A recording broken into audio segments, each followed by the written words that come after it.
하나님의 말씀 마태복음 12장 46절에서 50절까지 보겠습니다. 예수께서 무리에게 말씀하실 때 그의 어머니와 동생들이 예수께 말하려고 밖에 섰더니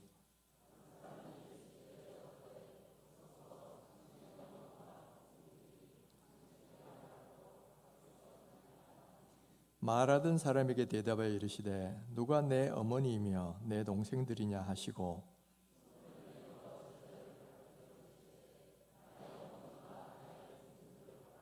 함께 누구든지 하늘에 계신 내 아버지의 뜻대로 하는 자가 내 형제요 자매요 어머니니라 하시니라.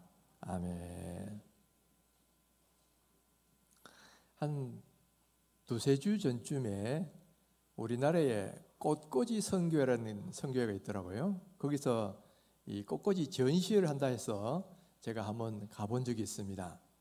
그런데 아주 특이한 것은 꽃꽂이를 보통 이렇게 아름답게 보기 좋게 이렇게 하려고 하는 건데 그런 것이 아니고 성경에 나오는 하나의 주제들을 가지고 그거를 꽃꽂이로 표현을 하는 거예요. 그러니까 이 꽃이나 식물들을 가지고 성경의 한 주제들, 예를 들면 뭐 천지창조 아니면 야곱의 사닥다리 뭐 이런 주제들 있잖아요. 떨기나무 불꽃 뭐 이런 식으로 하나씩 주제로 표현을 해내는데 제가 그것을 쭉 둘러보다가 아주 관심 있게 본 것이 하나 있었어요. 그것이 바로 오순절이라는 주제로 이 꽃꽂이를 한 거예요. 제목이 오순절이야. 근데 오순절을 어떻게 꽃꽂이로 표현할 수 있을까 참 궁금했는데 보니까 이렇게 표현을 한 거예요. 한번 보여주세요. 저기 보시면 우리가 오순절 하면 제일 먼저 생각나는 게 뭡니까? 성령 강림이잖아요. 그러니까 저 왼쪽에 아마 빨갛게 꽃잎들이 나와 있는 것은 이 불의 혈같이 갈라지는 성령을 이렇게 표현한 것이 아니겠는가 그렇게 해석이 돼요. 그 다음에 가운데는 뭐가 있습니까? 곡식단이 있죠. 곡식단이 쭉 있고 그 위에 보면 빵이 두 개가 놓여 있는 것을 볼 수 있을 거예요. 저것은 무엇을 의미할까요? 바로 오순절이 맥추감사절이라는 것을 의미하는 거예요. 출애굽기 34장 22절에 보면 칠칠절 곧 맥추의 초실절을 지키고 새 밑에는 새 말에는 수장절을 지키라 그렇게 되어 있죠. 여기 칠칠절이라는 것은 6월절로부터 7 안식일이 지나서 다음 날 이 날을 칠칠절이라는 절기를 지켜요. 그래서 이름이 칠칠절입니다. 7번의 안식을 지났다 해서 칠칠절. 또 그날이 50일째가 되는 날이기 때문에 신약 성경에서는 오순절 그렇게 말씀합니다. 그러니까 오순절이 곧 칠칠절이고 그리고 이 날에는 뭘 하는 날이냐면은 밀의 첫 열매를 하나님께 올려드리는 거예요. 그래서 특별히 밀로 떡을 만들어서 2개의 떡을 가지고 흔들어서 하나님께 제사를 드린 날이 바로 이 칠칠절이고 오순절입니다. 그러니까 오순절에는 2가지 중요한 의미가 있는 게 첫째는 신약적으로는 성령 강림절이고 구약적으로는 바로 맥추감사절이라는 그런 의미가 있는 날이 오순절이다라는 거죠. 그런데 우리나라에서는 이 두 절기가 우리나라에 들어오면서 어떻게 된 일인지 2가지가 분리되어 버렸어요. 우리나라에서 성령 강림주일은 언제냐? 지난 6월 5일이 성령 강림주일입니다. 그리고 맥추감사절은 언제냐? 7월 첫 주, 오늘 우리가 지키는 이 날이 맥추감사절이에요. 성경에는 오순절이 분명히 맥추감사절하고 성령 강림절이 같이 있는 날인데 어떻게 우리나라에 오면서 성령 강림절하고 맥추감사절이 분리가 됐느냐? 그 이유는 바로 우리나라의 그 심는 곡식의 종류와 그리고 추수하는 시기가 달라서 그런 거예요. 먼저는 이스라엘은 주 곡류가 뭐냐면 밀과 보리입니다. 주로 밀이에요. 그런데 우리나라는 벼와 또 이제 봄에는 보리도 심죠. 그래서 가을에는 벼를 추수하고 봄에는 보리를 심어요. 그러니까 이미 이 추수감사하는 이 감사해야 될 곡식이 좀 달라요. 게다가 추수하는 시기도 다릅니다. 이 이스라엘에는 보리를 추수할 때라 4월 한 초반쯤 돼요. 그리고 그 밀을 추수할 때는 그로부터 50일 뒤 오순절이라고 하는 곧 한 6월 5월 한 말이나 늦어도 6월 초순 그까지가 됩니다. 근데 우리나라가 보리 추수 시기는 그보다 더 뒤잖아요. 보통은 한 6월 말 정도 돼야 우리가 이 보리 추수를 마친단 말이에요.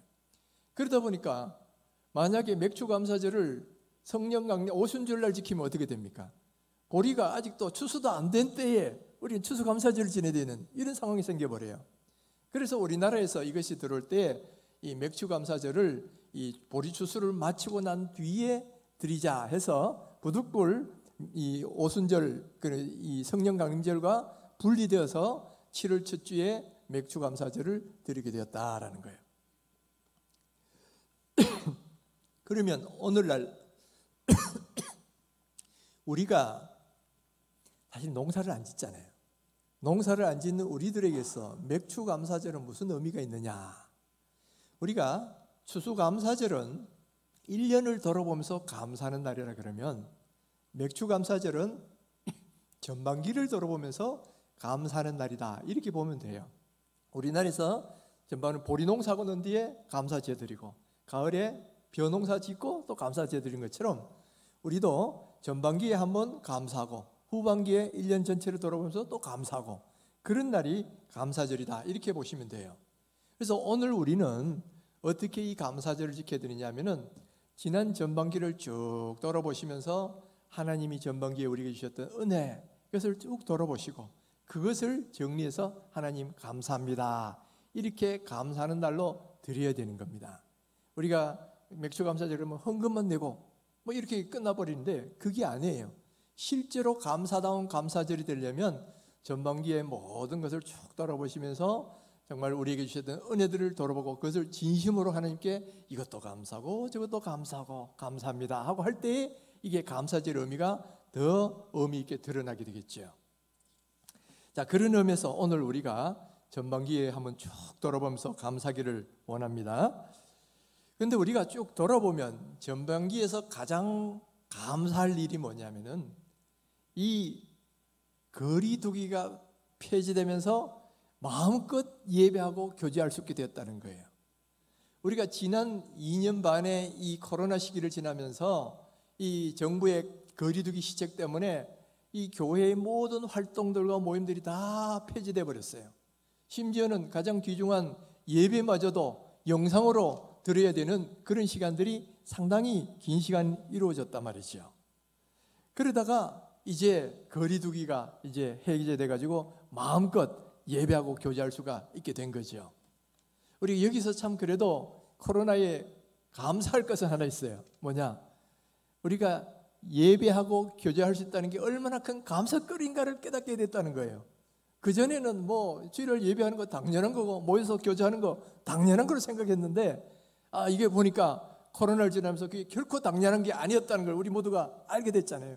코로나가 되니까 뭐 예배도 모여서도 못하고 교제는 일체 못하고 뭐 이런 안타까운 일들이 벌어졌는데 정말 이제 그것이 해제가 됐으니까 우리가 이 예배된다는 게 얼마나 감사한지 또 우리가 이렇게 마음껏 모여서 교제를 나눈다는 게 얼마나 감사한지 우리가 절실히 깨닫게 된 거지요. 그래서 오늘 이 예배도 우리가 진심으로 올려드릴 수 있게 되기를 바라고 또 우리가 오늘 오후에 하는 이 셀 모임도 정말 감사하는 마음으로 정말 소중한 마음으로 그렇게 모일 수 있게 되기를 간절히 바랍니다. 우리가 이 거리두기 하면서 제일 타격을 많이 받았던 게 뭐냐면 대면하는 교제 모임이 제일 큰 타격을 받았어요. 예배는 어쨌든 영상으로 한다지만은 이 교제는 만나지 않으면 잘 안 되는 거거든요. 그래서 이 성도의 교제라는 게 이 신앙 고백의 중요한 한 부분일 정도로 참 중요한 부분인데 이게 코로나 2년 동안 거의 모이지를 못했어요. 그런데 정부에서는 이 거리두기를 하면서 뭐라고 했느냐면은 몸은 멀리, 마음은 가까이 뭐 그렇게 슬로건을 걸었단 말이에요. 그런데 여러분 몸을 멀리 할 때 마음이 가까이 되던가요? 그렇게 될 수 있으면 참 좋겠는데 현실적으로는 잘 안 됩니다. 영국 속담에도 out of sight, out of mind라는 속담이 있어요. 안 보면 마음도 멀어진다는 말이에요.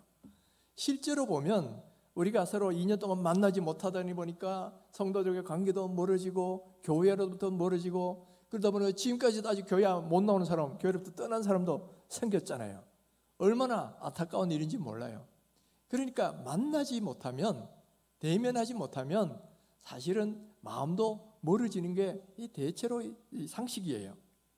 그런데 이제 우리가 이제 그 모든 거리두기가 해제되고 이제 5월 달부터 우리가 마음껏 옛날처럼 모임도 갖고 예배도 할 수 있는 그런 상황이 됐으니까 얼마나 감사하냐 말이에요. 정말 이걸 진심으로 감사하고 또 예배에 또 그리고 교제의 소중함을 알고 더 잘하셨으면 좋겠어요. 근데 5월 달부터 이제 거리두기 해제가 되면서 제가 하나님께 기도하면서, 하나님, 이 거리두기 해제하면 뭐부터 하면 좋겠습니까? 하고 기도를 하는데 하나님이 제 마음 주시기를 기도부터 하라, 기도부터 하라. 왜냐하면은 지금 우리가 2년 동안 제대로 이렇게 신앙 활동을 못하다 보니까 영적인 상태가 많이 이렇게 식어버렸죠. 마른 뼈처럼 굳어버렸단 말이에요. 이 마른 뼈처럼 돼버린 이 영적인 상태를 다시금 살아있는 군대처럼 만들려면 뭐가 들어가야 됩니까? 바로 에스겔서 48장에 나오는 것처럼 성령이 들어가야, 생기가 들어가야 움직이는 군대가 되는 건데, 지금 오랫동안 활동하지 않는 우리 교회가 어떻게 하면 다시 살아있는 군대처럼 막 능력 있는 그런 교회로 바꿀 것인가? 그걸 위해 제일 먼저 필요한 게 뭐냐? 하나님의 생기, 성령의 은혜가 필요한데, 성령의 은혜를 받으려면 기도가 필요하단 말이에요. 그래서 5월 한 달은 우리가 예수님이 1시간도 기도할 수 없더냐, 이 말씀한 것에 의지해서 1시간 기도 운동을 우리가 벌였죠. 그래서 5월 한 달 동안 뭐 모든 성도들이 다 참여하신 건 아니어도 그래도 많은 성도님들이 그래도 기도에 동참해 주셨어요. 그 결과로 보면 이제 생기가 조금씩 돌고 있는 것 같고, 또 마른 뼈가 좀 맞춰져 가지고 근육도 조금씩 생기려고 하고 있는 그런 모습을 조금씩 느낍니다. 그러면 그다음 뭐 할 거냐, 이게 그다음 뭐 할 거냐. 그래서 기도하면서 또 하는 게 두 가지였어요. 첫 번째는 기도 한 달 동안 좀 했다고 끝나버리면 아무 일도 안 되잖아요. 이 기도가 계속적으로 이루어져야 돼요. 특별히 여러분, 비행기가 제일 에너지가 많이 필요할 때가 언제입니까? 비행기가 이륙할 때인 거예요. 뜨고 나면 그다음부터는 관성으로 날아갈 수가 있어요. 그런데 이륙할 때 제일 에너지가 많이 필요하고 힘이 많이 필요한 거예요. 우리 교회도 그동안 아무것도 안 하다가 이제 막 살아있는 군대처럼 뭔가 활동을 하고 이렇게 되려면 제일 필요한 게 뭐냐면 지금 기도가 그만큼 필요한 거예요. 그래서 이 기도에 뭐 5월달 한 달 뭐 캠페인 했지만 그렇다고 다 되는 게 아니잖아요. 계속적으로 어떻게 하면 기도의 은혜를 이어갈 수 있을 것인가, 이것을 고민하다가 중보기도학교를 하자. 중보기도학교를 하고 또 중보기도를 통해서 우리 교회가 계속해서 중보기도하는 소리가 끊이지 않도록 그렇게 하자 해서 지난주부터 중보기도학교를 시작을 했죠. 그래서 여러분 중보기도 하시는 분들 다 열심히 해주시고, 이번에 못하신 분 뭐 다음에 하셔도 되고, 중보기도 실습은 지금 미리 하셔도 돼요. 하여튼 여러분께 간절히 부탁드립니다. 지금은 어느 때보다도 기도의 힘이 제일 필요할 때입니다. 이때에 우리 모든 성도님들 교회에 나오셔서 여러분 새벽기도도 나오시고 수요기도에도 나오시고 금요기도도 나오시고 중보기도도 나오셔가지고 이 교회를 위해서 간절히 한번 기도해 주세요. 기도 소리가 끊이지 않는 한 하나님의 은혜는 우리 교회에 끊이지 않을 것입니다. 아멘. 정말 진심으로 부탁을 드립니다. 계속적으로 기도해 주시면 좋겠어요. 두 번째가 뭐냐면은 셀 모임을 빨리 정상화시켜야 되겠다라는 거예요. 셀 모임은 성도들이 교제하는 가장 중요한 교제의 장입니다. 뿐만 아니라 모든 다른 활동, 신앙 활동들이 이루어지는 모판이 되고 플랫폼이 돼요. 여러분 플랫폼이 뭔지 아세요? 그 위에서 모든 활동들이 이루어진다 이 말이에요. 이 셀 모임이 돼야 기도도 이루어지고요. 셀 모임이 돼야 전도도 이루어지고, 셀 모임이 돼야 봉사활동도 이루어지고 신앙 성장도 이루어진다라는 거예요. 여러분 이거는 통계적으로도 이미 나와 있습니다. 제가 이 코로나 이후에 한국 교회 상황이라는 어떤 그 설문조사 통계를 제가 본 적이 있어요. 거기 보면 대충 이렇게 되어 있습니다. 자, 내가 진정으로 다니는 싶은 교회가 어떤 교회냐 했을 때 제일 많이 나온 게 뭐냐면 성도들이 사랑의 교제가 있는, 진정한 사랑의 교제가 있는 그런 교회에 다니고 싶다. 이게 제1위고요. 2위가 목사님의 설교가 은혜로운 교회. 이게 2위가 되고, 그 다음 뭐 또 쭉 있어요. 그러니까 성도들이 서로 사랑으로 하나가 되고 교제하는 이런 교회가 되기를 원하는 것은 아마 여러분도 거의 비슷할 것입니다. 그러니까 이렇게 우리가 사랑이 넘치는 교회가 되려면 뭐가 필요하겠어요? 바로 소그룹, 셀 모임이 필요하다는 거예요. 그것이 없이는 이런 교제가 이루어질 수가 없어요. 뿐만 아니라 소그룹, 셀 모임이 이루어지면, 자, 여기 보시면 코로나 상황에서도 비교적 타격이 별로 없이 잘 버틴 교회들이 어떤 교회냐? 소그룹이 잘 된 교회들이. 그런 교회들이 다 영성도 유지하고 성도 간의 거리, 이 유대감도 그대로 유지했다는 거예요. 저기 통계를 보시면 그대로 나와 있죠. 보면 바로 이 소그룹과 식구들이 오히려 코로나 시대를 지나면서 더 강해졌다, 이런 분들도 많이 있고요. 또 영성을 유지하는데 소그룹이 도움이 많이 됐다, 이렇게 다들 이렇게 고백을 하는 걸 볼 수 있어요. 그만큼 이 위기 상황에 제일 중요하게 나타나는 게 소그룹이다라는 거예요. 뿐만 아니라 이 소그룹이 잘 되면 소그룹에서 활동하는 사람들은 그렇지 않는 사람들에 비해서 다른 모든 활동들에도 2배에서 4배 이상 그 영역이 넓어진다는 거예요. 예를 들면 온라인상에서 예배를 드리는 것도 소그룹에 잘 나오는 사람들이 훨씬 더 잘 되고, 또 기독교 방송을 청취한다든가 혹은 성경 공부를 한다거나 혹은 큐티를 나눈다든가 또는 교회 기독교 친목 활동을 하는 것도 소그룹 활동하시는 분들이 안 하는 분들보다 몇 배로 높죠. 또 뿐만 아니라 가정에서의 신앙도 소그룹 하는 분들이 훨씬 더 높더라는 거예요. 저 도표를 보시면 이 가족이 모두 다 교회에 나오는 비율이나 또 가정에서 정기적으로 신앙생활을 하는 비율이나 또는 가정 예배를 드리는 비율을 보면 모두 다 소그룹 참여하는 사람들이 그렇지 않은 사람보다 월등히 뛰어나다는 거예요. 그래서 소그룹 열심히 잘 모이는 사람이 가정에서도 신앙생활 잘하고 가정 예배도 잘 드린다는 이야기예요. 또 전도도 마찬가지입니다. 전도도 보면 소그룹 참여하는 사람들이 안 하는 사람에 비해서 전도하는 비율이 2배 이상 압도적으로 많죠. 이걸 보면 소그룹 셀 모임은 모든 신앙 활동이 이루어지는 모판이다라는 걸 늘 수 있어요. 플랫폼이 되는 거예요. 전도, 기도, 말씀 공부 또는 가정 신앙 생활 모든 것이 다 이 소그룹 셀 모임을 잘하는 분들이 그것도 잘하게 돼 있다라는 거예요. 그러니까 그것을 할 수 있는 중요한 장이 되더라는 거죠. 그래서 여러분, 소그룹이 참 중요한데 이거는 통계적으로만 나온 게 아니에요. 성경의 원리 자체도 그렇다라는 거예요. 여러분, 예루살렘 교회 성도들이 성령 충만하니까 제일 먼저 나타나는 현상이 뭐냐면은 날마다 성전에 모이기를 힘쓰고 집에서 떡을 떼고 하나님을 찬미하며 또 서로 교제했지요. 그러니까 백성들의 칭찬을 받고 날마다 구원받는 사람이 늘어났더라. 성경은 그렇게 말씀하잖아요. 그러니까 성령 충만할 때 제일 먼저 나타나는 현상도 성도들의 교제, 가정에서 떡을 떼면서 서로 찬양하고 기도하는 이것이 제일 먼저 나타난다는 거예요. 또 그렇게 해야 되는 이유가 뭐냐? 바로 교회는 영적인 가족이기 때문에, 그리고 우리 성도들은 주 안에서 같은 형제 자매이기 때문에 그와 같은 교제는 지극히 당연한 것이다 라는 거예요. 오늘 우리가 읽은 이 본문의 말씀 속에서는 바로 우리가 왜 성도 간의 교제를 해야 되는지 그 기본이 되는 원리를 잘 말씀해 주고 있어요. 예수님이 어느 날 어떤 무리들 대상으로 한창 말씀을 강론하고 있는데 예수님의 어머니와 동생들이 예수님을 찾아온 겁니다. 아마도 무리들이 모였으니까 뒤에 서 있었겠죠. 그러니까 무리 중에 한 사람이 그걸 보고는 예수님, 저기 당신의 어머니하고 동생들이 와 있습니다, 이렇게 알려준 거예요. 그런데 예수님이 뜻밖의 말씀을 하시는 거예요. 갑자기 무슨 말씀을 하시냐면은 누가 내 어머니고 내 형제들이냐, 그러면서 제자들을 딱 가리키는 겁니다. 그러면서 하시는 말씀이 바로 하늘에 계신 내 아버지의 뜻대로 행하는 자들이 내 형제요 자매요 어머니다. 이렇게 지금 말씀하신다는 거예요.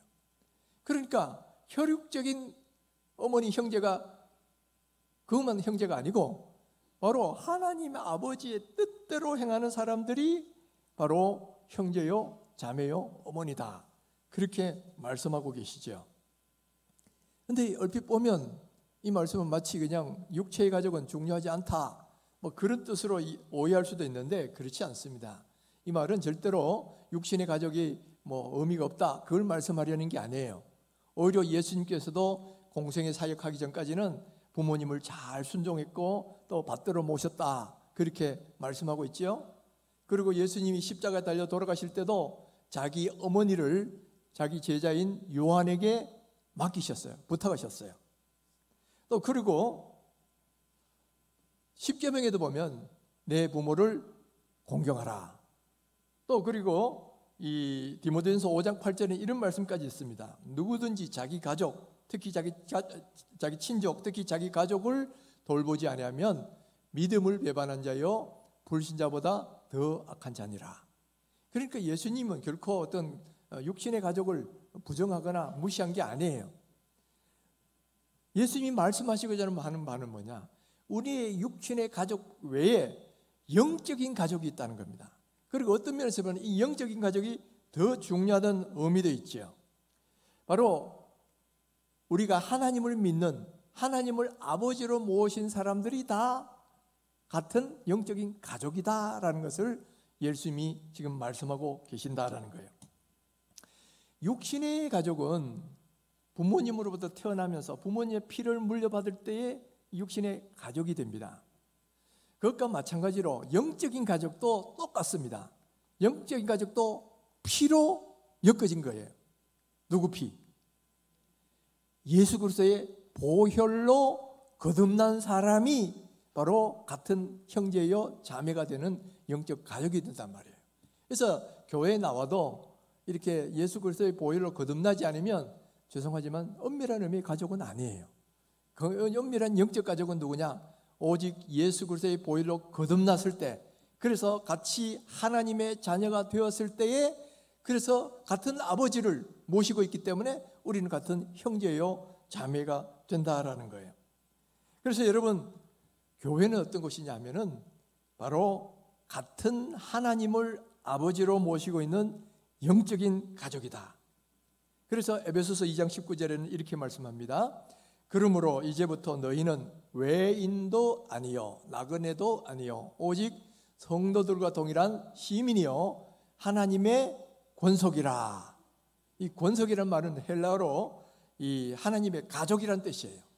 그러니까 우리는 이제부터 다 같은 하나님의 가족이 되었다라는 거죠. 근데 사실은 보면요, 육신의 가정은 이 땅에 있는 동안에만 유지되는 겁니다. 여기 우리 특별히 뭐 아주 부부관계가 진한 그런 분들 또 몇 분 계세요. 우리 교회 분도 보면 특별히 진한 분들이 계세요. 그러나 죄송한 이야기지만 우리가 하늘나라 가면 남남이 돼요. 그때는 그냥 한 형제 자매로만 있는 거예요. 그러나 영적인 공동체, 영적인 가족은 하나님 나라 갔을 때도 영원히 계속된다는 거예요. 그리고 그 하나님 나라의 아름다운 교제를 미리 연습하고 맛보는 곳이 어디냐면 이 땅에 있는 교회에 있어요. 그러니까 교회는 영적인 가족이요, 천국에서 아름다운 교제를 미리 맛보게 하고 미리 연습하는 것이 이 교회라는 거죠. 그래서 교회 안에서의 형제 사랑, 그리고 형제 간의 교제라는 것이 대단히 중요하다라는 것을 말씀하고 있어요. 그래서 여러분, 우리가 서로 부를 때 형제요 자매라는 호칭을 한번 써보셨으면 좋겠어요. 우리가 보통 부르면 무슨 집사님, 누구누구 권사님 뭐 이렇게 직분을 부르잖아요. 직분은 이거는 직장에서도 과장님, 부장님 하는 그렇게 부르는 것과 똑같은 객관적인 표현이에요. 근데 형제, 자매라는 말은 뭐예요? 나와의 관계를 이야기하는 거예요.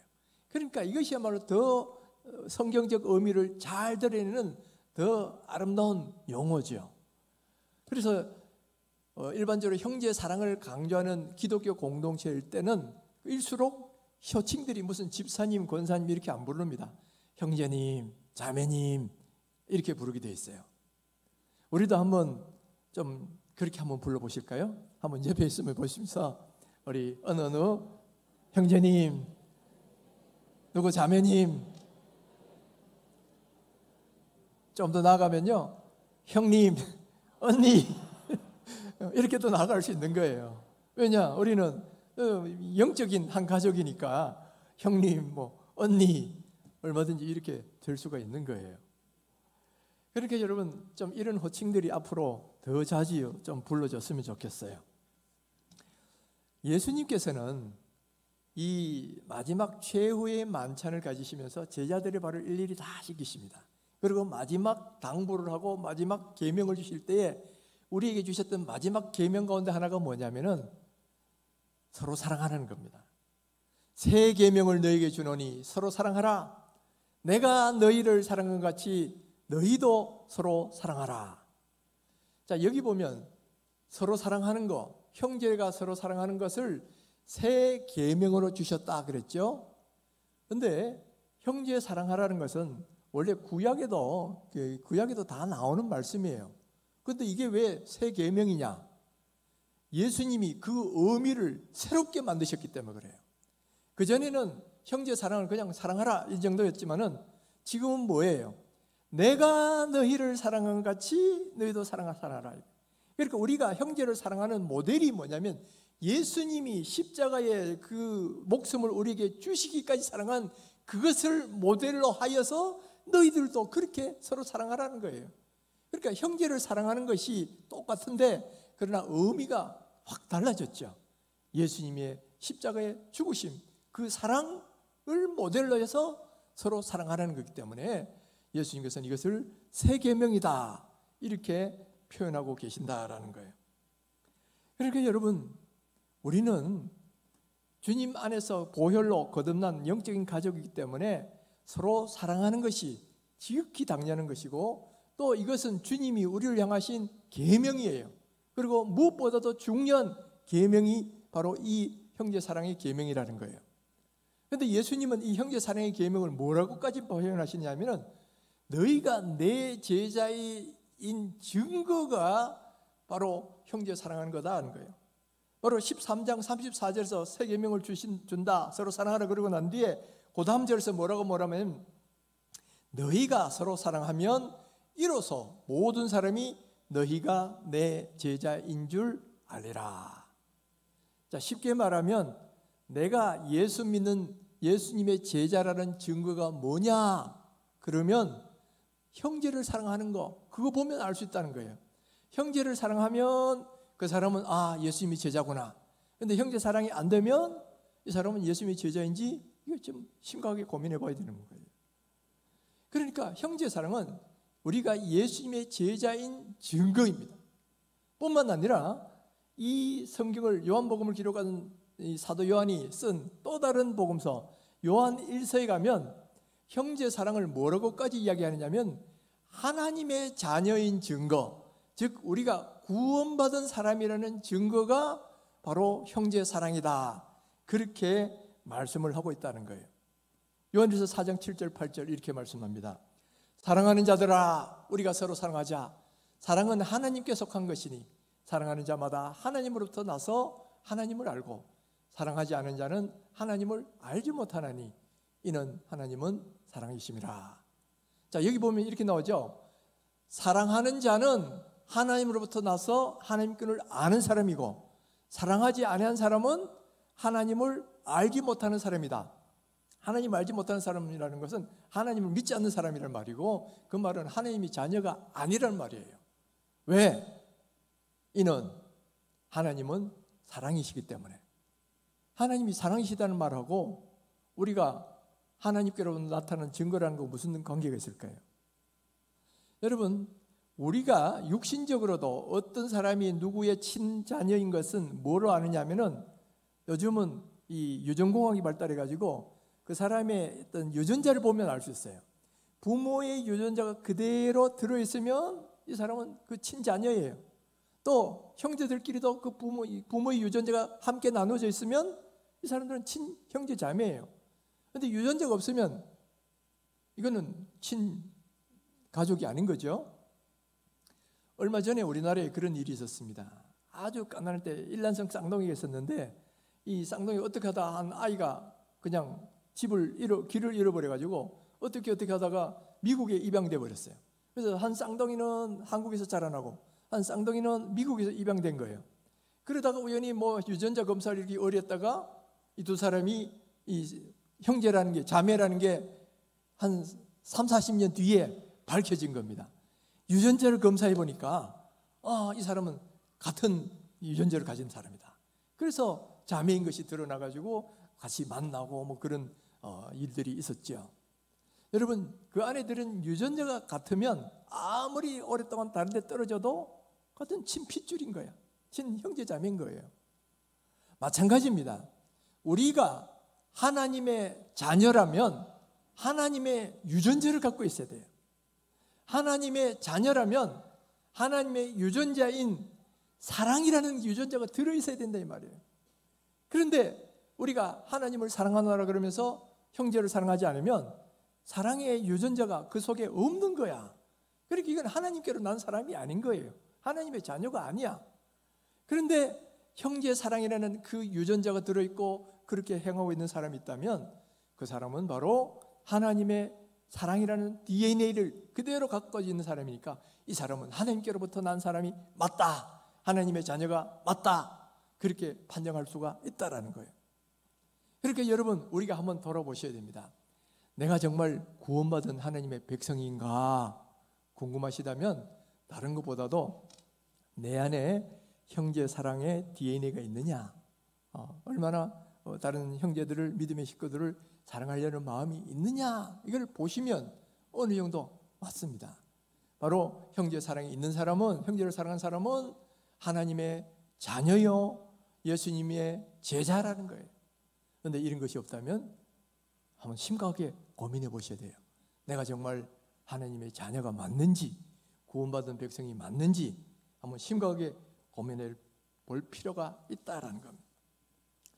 여러분, 교회는 영적인 가정이고 형제를 사랑을 실천하는 장입니다. 그래서 교회가 중요한 거예요. 그 중에서도 셀 모임은, 소그룹 셀 모임은 더더욱 형제 사랑을 직접적으로 실천할 수 있는 장이다라는 거예요. 교회가 아무래도 몇백 명 넘어가다 보면 늘 모든 사람을 다 알고 지낼 수는 없어요. 그래서 만든 것이 소그룹 셀 모임이란 말이에요.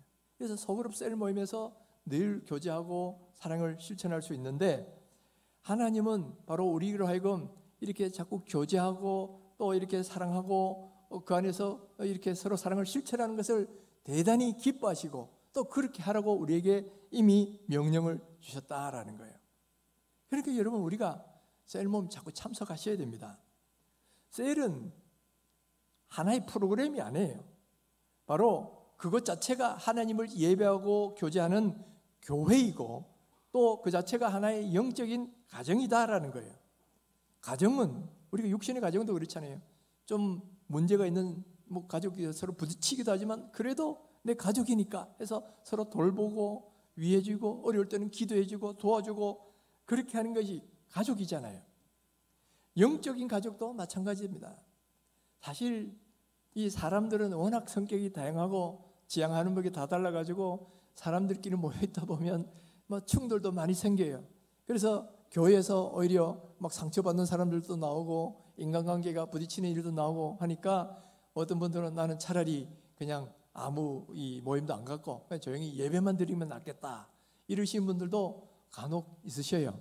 또 교회 안에서 좀 충돌이 있다는 것도 그건 엄연한 사실입니다. 그럼에도 불구하고 잠언서에 그렇게 말씀하시죠. 송아지가 없으면 구유는 깨끗하지만은 그러나 송아지로 인하여 얻는 것이 많으니라. 여러분, 아예 사람을 만나지 않으면 부딪힐 일도 없고 상처받을 일도 없어요. 그러나 반대로 서로 교제하면서 얻는 그 유익은 하나도 얻지 못한다라는 거예요. 뿐만 아니라 교제하지 않으면 정말 하나님의 사랑을 실천할 수 있는 그런 장도 없어지는 거예요. 그렇기 때문에 여러분, 뭐 간혹 셀 모임 하다가 부딪히고 상처받기도 하고 좀 마음에 안 드는 사람도 있기도 하고 뭐 그런 일이 일어날 수는 있습니다. 그러나 여러분, 그렇다고 우리 가정에서 내 동생하고 늘 막 싸움한다고 부딪힌다고 같이 따라서 살자 그러지 않잖아요. 그래도 부딪히면서 서로 또 티격태격하면서 서로 또 사랑하고 또 그러면서 또 싸움도 하면서 또 도와주고 이게 가족이잖아요. 마찬가지입니다. 셀 가족도 그 안에서 보면 뭐 티격태격 싸울 때도 있고 때로는 마음에 안 드는 일이 있는 사람도 있고 그러겠지만은 그럼에도 불구하고 하나님이 허락하신 나의 형제이기 때문에 주님이 사랑하라고 그러셨기 때문에 우리는 사랑을 해야 되고 또 그를 포용해 줘야 되고 인내해 줘야 되고 또 그러면서 그분들을 위해서 기도해 줘야 되는 것이 이 셀 공동체다라는 거예요. 사랑하는 성도 여러분, 하나님은 우리에게 두 가지 중요한 공동체를 주셨죠. 하나는 육신의 가정, 다른 하나는 교회인데 교회는 또 다른 영적인 가정이에요. 그러니까 두 개의 가정을 주신 거예요. 하나는 육신의 가정, 영적인 가정. 그래서 우리가 육신의 가정도 이 땅에 사는 동안 중요한 것처럼 영적인 가정도 이 땅에 사는 동안은 중요합니다. 그러니까 여러분, 내 옆에 있는 분들을 형제요, 자매라는 거, 같은 아버지를 하나님을 아버지로 모시고 있는 같은 형제요, 자매라는 것을 여러분 꼭 명심하시고요. 또 그래서 서로 교제하고 또 어려울 때마다 기도해주고 또 그러면서 함께 사랑을 나누는 그런 공동체가 되기를 간절히 바랍니다. 여러분, 그러려면 첫째는 시간을 내셔야 돼요. 아유, 셀 모임인데 뭐 집에 가고 싶은데 그러면 안 되지요. 첫째는 시간을 내셔야 돼요. 뿐만 아니라 두 번째는 때로는 안 맞는 사람, 좀 나랑 좀 안 맞는 사람이 있어도 포용할 수가 있어야 됩니다. 포용하고 그러면서 가다 보면 또 그 안에서 또 서로 또 격려가 되고 힘들 때는 특히 위로가 되고 어려울 때마다 기도해 주는 사람들이 나오고 그래서 아름다운 교제가 이루어지는 거지요. 그래서 셀은 하나님이 우리에게 허락하신 영적인 가정이다. 그리고 셀 리더는 누구냐? 바로 영적인 목회자예요. 사역자입니다. 여러분 아셔야 되는 건 셀 리더나 인턴은 봉사자가 아니에요. 봉사자하고 사역자는 전혀 다른 겁니다. 봉사자는 일정 시간 내가 노력만 하면 내 하는 일을 마칠 수 있어요. 그러나 사역자라는 것은 그 사람의 영혼을 돌보는 사람이고 영혼을 책임져야 되는 사람이에요. 여러분, 여기 있는 목회자인 제가 있지만은 제가 예를 들면 아침에 출근해가지고 내 할 일 다 하고 교회 업무를 보고 저녁에 퇴근하고 그런다고 생각해 보십시다. 그럼 이게 목회자인가요? 아니죠. 그럼 직장인이지. 목회자는 그 영혼에 대한 무한 책임을 지는 거예요. 그래서 안 믿는 사람이 있으면 믿게 만들고 또 믿음이 약한 사람이 있으면 어떻게 말씀을 양육해서 믿음이 자라도록 만들고 믿음이 잘하는 사람이 있으면 잘 훈련시켜서 이제는 다른 사람을 섬기는 일꾼으로 만들어가는 게 목회자가 해야 될 일이고 이거는 그냥 시간 투자만 했다 되는 게 아니라 거기는 눈물이 들어가야 되고 기도가 들어가야 되고 사랑이 들어가야 되고 그만큼 어떤 뭔가 내 마음과 관심을 쏟아야만 목양이 되는 거잖아요. 여러분, 셀 리더도 마찬가지인 거예요. 내 일정 시간만 내면 되는 게 아닙니다. 셀 리더는 결코 봉사자가 아니에요. 영혼을 다루는 사역자입니다. 그러면 여러분들도 여러분 시간을 내셔야 되고요. 내 셀원들을 위하여 정말 기도하고 또 어려운 거 바라보면 내일처럼 정말 도와주고 기도하고 그렇게 하셔야 되는 게 셀 리더요, 인턴입니다. 그냥 적당히 그냥 오늘 모임 할까 말까 뭐 이런 식으로 하시면 안 되는 거예요. 그러니까 여러분, 셀 리더는 나는 이 셀의 영적 아버지다. 좀 부담스럽겠지만은 영적 아버지다 생각하시고 열심히 셀원들을 위해 기도하고 섬기고 또 도와주셔야 되고요. 셀원들은 그런 지도를 잘 따르면서 모임에 철저히 잘 나와주셔야 되는 거예요. 그럴 때 성도 간에 아름다운 교제가 나눠지고 아름다운 섬김이 이루어지고 그러면서 믿음이 자란다는 거예요. 이 세들백 교회의 릭 워렌 목사님이 그런 말을 했습니다.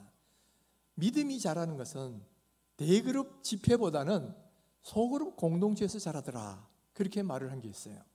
그러니까 우리가 직접 믿음이 자라는 현장은 어디냐면은 주일날 이렇게 예배 듣는 이런 것도 있지만은 그거보다는 소그룹에서 함께 말씀 공부하고 기도하는 거기서 더 믿음이 잘 자라게 돼 있다라는 거예요. 그러니까 여러분 이것을 하시고 셀 모임을 열심히 모여주세요. 또 또 우리 셀리더들 적당히 생각하지 마시고요. 적당히 시간만 내면 됐다 그렇게 생각하시면 안 돼요. 그 영혼들에 대해서 하나님이 나에게 맡겨주셨다 생각하고 그 영혼들을 위해 기도하고 눈물로 섬기고 그렇게 사랑을 넣으셔야지. 적당히 모임도 안 나오고 말이죠. 셀리더부터 빠지면 어떻게 되겠어요? 그거 안 되는 거예요. 하나님 맡기신 양들을 정말 그 책임을 방기하는 거란 말이에요. 그래 이만큼 셀리더가 무게감이 있다면 그만큼 더 하나님 주신 축복도 상급도 크다라는 걸 아셔야 돼요. 저는 이 목회자가 영혼 구원하고 영혼을 돌아보는 목회자가 하나님 앞에 상급이 더 크다는 걸 믿습니다. 그래서 열심히 하려고 노력을 해요. 그런데 마찬가지로 특별히 영혼을 돌보고 영혼을 구원하는 사람, 전도에서 또 그리고 영혼을 돌보고 그들의 믿음이 자라도록 기도해주고 이런 일을 감당하는 교사들, 또 셀리더들 이런 분들은 특별히 영혼을 돌보는 사람이기 때문에 더 중요할 뿐만 아니라 그들에게는 더 큰 상이 있다라는 거예요. 데살로니가전서 2장 19절에 이렇게 말씀하셔요. 우리의 소망이나 기쁨이나 자랑의 면류관이 무엇이냐? 그가 강림하실 때에 우리 주 예수 앞에 너희가 아니냐? 내가 전도해서 예수 믿게 만든 사람, 내가 잘 기도하고 돌봐줘서 같이 하나님 앞에 선 사람, 그런 사람들이 하나님 앞에 섰을 때 우리의 자랑의 면류관이 되고 우리의 기쁨이 되고 우리의 보람이 된다는 이야기예요. 이게 얼마나 중요한 말씀입니까? 그러니까 여러분 부담도 사실은 은근히 좀 되죠. 시간만 투자하면 되는 게 아니라 마음도 쏟아야 되고 눈물도 쏟아야 되고 뭐 사랑과 관심을 쏟아야 되니까 사실은 일반 다른 봉사에 비해서 영혼을 다루는 직분들은 더 이렇게 부담이 돼요. 그러나 부담이 되는 만큼 중요한 것이고 또 그것을 하는 만큼 하나님의 상급과 보람과 면류관도 크다. 여러분 이것을 꼭 명심하십시오. 그래서 여러분 셀리더 되시는 분들은 정말 그것을 위해서 기도해 주시고 그만큼 그런 마음으로 또 셀원들을 늘 연락하고 돌아보고 또 섬겨주시고요. 또 셀원들은 그 지도를 잘 따라서 모임도 열심히 하시고 또 함께 나가셔야 돼요. 이것이 바로 하나님이 우리에게 주신 영적인 가족의 공동체의 모습이다라는 거죠. 여러분 코로나 2년 반을 지나면서 우리가 이 함께 모일 수 있다는 게 만날 수 있다는 게 얼마나 큰 축복이라는 거 우리가 경험을 했지 않습니까? 그전에는 당연하다고 생각했는데 코로나를 지나보면서 그게 결코 당연한 게 아니라는 걸 알게 됐어요. 우리가 오늘 다시 이렇게 모임을 갖게 될 수 있다면 이것은 정말 감사할 제목입니다. 오늘 이 시간에 이 특별히 맥주감사절에 우리가 함께 다시 모일 수 있는 이 은혜 감사합니다. 셀 모임을 허락해 주신 것을 감사합니다. 감사를 하시고요. 그 다음은 이 셀 공동체 예배 모임이 잘 될 수 있도록 귀하게 여기고 또 모임도 열심히 하고 그 모여서 함께 서로 기도 제목 나누고 서로 기도해 주고 그런 아름다운 사귐과 교제가 일어나기를 바랍니다. 여러분 상처받는 거 너무 염려하지 마시고요.